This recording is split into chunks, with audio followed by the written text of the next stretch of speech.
Do you want to be able to pay with Klarna on Booking.com? Well, then this video is going to be perfect for you, because in this video I'm going to show you a step-by-step guide on exactly how to do this. So it is actually quite surprisingly pretty easy to use Klarna on Booking.com. As you can see, you can actually choose Klarna at the checkout. So if you go into Booking.com, I'm just going to open up Booking.com official website now. And as you can see, you should now be taken to a page very similar to this. So let's take, as an example, we can take New Delhi as the city we want to be able to book. So let's take this one right here. Let's click on this one as an example for this tutorial. And then we can just click on this room right here, click on reserve.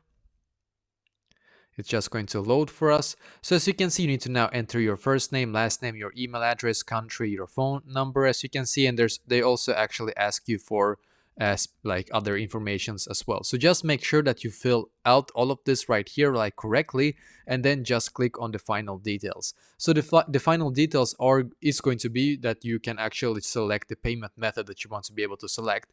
And as you saw before, you can actually use Klarna at checkout on Booking.com. So when you get to checkout, make sure that you instead of selecting debit card or credit card, you actually select Klarna. So just click on Klarna and then use Klarna from there. So that is basically exactly how to pay with Klarna on Booking.com.